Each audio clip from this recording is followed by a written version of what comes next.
Thank you. Okay, you're next again, Streetlights Properties.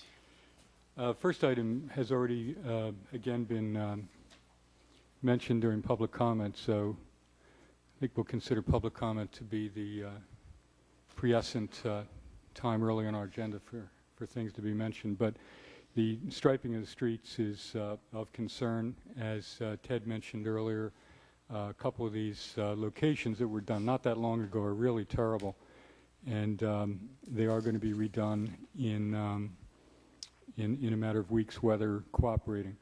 However, that said, we're going to be redoing the striping for the pedestrian crosswalks for certain defined intersections, which are really bad, and were done last year and it didn't take. We will not be doing a whole lot of wholesale restriping, however, for the balance of the year. A survey of the striping throughout the rest of the borough shows them to be in pretty good shape and certainly able to get through this year and perhaps well into next. So I'm sure that's good news for the budget members of council that we don't have to do that. Potholes, however, continue to be a problem. At the end of the practical winter season, one of the things of concern to me, and in speaking with Scott Dengler, was that we be proactive on the potholes so that they don't start and become larger than they would otherwise with the change in weather. So that's been pretty well under control with the exception of the municipal lots, and we have gotten a call or two on that. Those are going to be taken care of very shortly with the weather improving.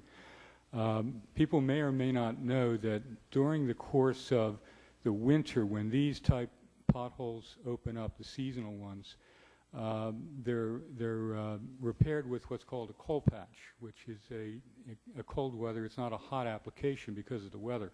Once the weather turns warmer, there's a plant literally that opens up that supplies a hot product, and that's a preferable product for filling potholes. And we're going to be moving in the direction of having that product fill these holes very shortly. That plant may be opening this week.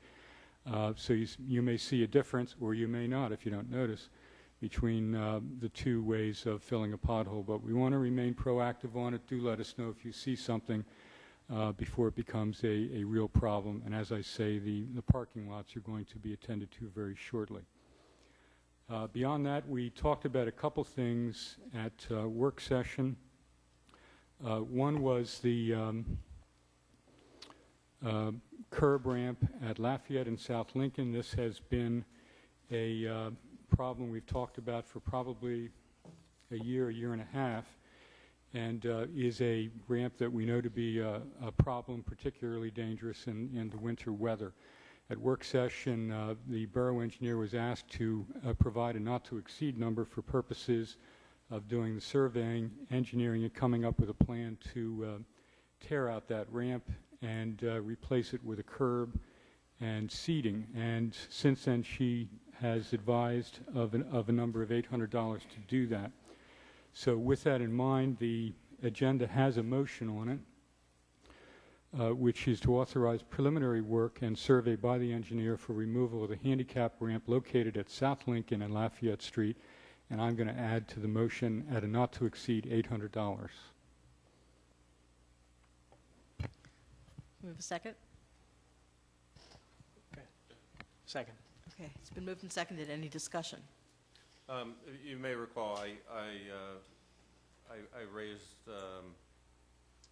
the dollar amounts, not only the engineering fee, but then the actual fee for demolition and removal and so forth, because it wasn't explicitly a project in our budget. You know, this year, more as any year, we have to look closely at every dollar we spend. With that, I gave Pat a call and asked about this. I don't know if you talked to Pat as well, Bob. We can compare notes there. And I think, you know, the engineering dollars can probably come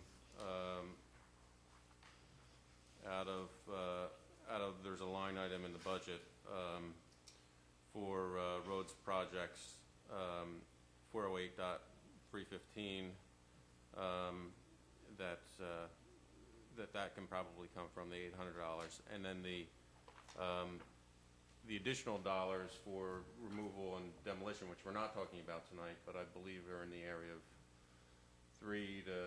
Pat had it in the draft minutes from last November, I think $3,700, something like that. Mhm.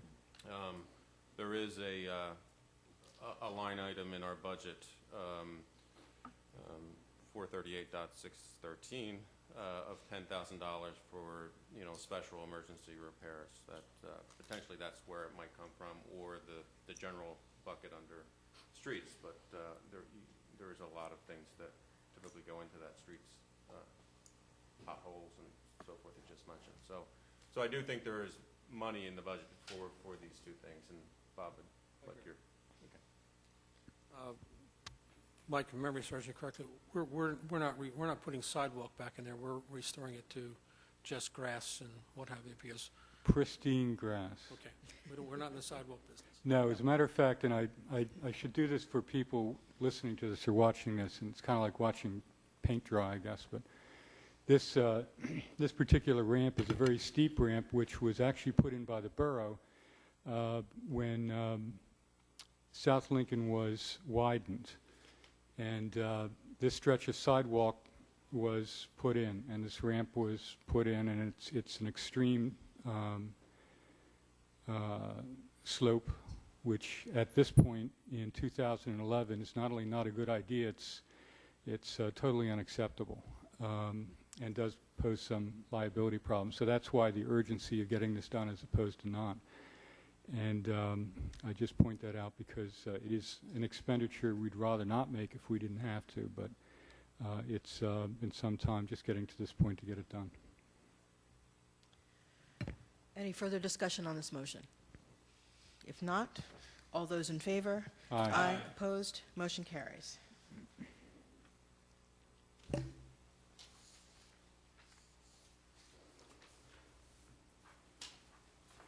Next item, again, is one touching on engineering. At the work session, we learned and discussed a little bit about the culvert which goes under South Lincoln between Center and Penn. This is part of the Skunky system, so to speak, and channels a lot of water from the northeast and the east of town. In fact, about 2/3 of the water flows into this particular eventual part of Skunky.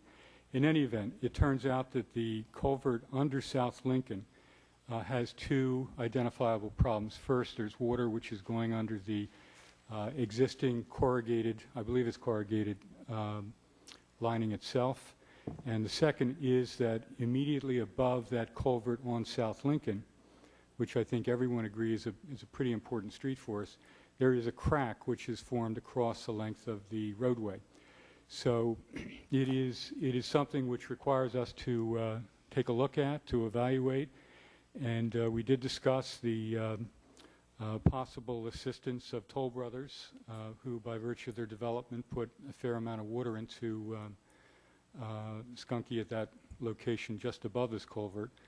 But what is required right now is an assessment by the borough engineer of exactly how serious the problem is, and to get an idea of what is required short-term and long-term to address the problem. The engineer has provided to me an estimate of $320, which would be required to inspect and to assess. And before I make any motion on that, I'll try and answer a question if I can, but I think everyone was at work session, and or John, you weren't there, I'm sorry, and heard the discussion. I actually met with Mary Ellen and her bridge guys at this culvert this morning because I said we tried to get in there before the rain just to get an idea of what needed to be done, because before we approached Toll Brothers, we wanted to make sure that we knew what we were asking them to do, if that was the appropriate thing. They have to go back with, the recommendation is that one of the men go back with not only a heavy-duty flashlight, but with a camera to go inside and see what's going on. It's difficult to tell from looking at the roadway whether the crack is follows the culvert directly? Is it because the road is settling around it? Is it because the culvert is going through? The bottom of the culvert is eaten through entirely at the opening on the SEPTA property side. From the other side, you can't really tell. And the culvert itself makes a bend in the middle of the road, so if you try to look inside, you can't see. So you actually have to crawl in, and I was surprised well, I was not surprised, but I was pleased to know that one of the men would be interested in crawling in there to see what it looks like. So before he goes any further, obviously, we would have to authorize this activity, but since Toll Brothers has agreed to patch the head wall, and as part of that process had agreed to trowel some cement in to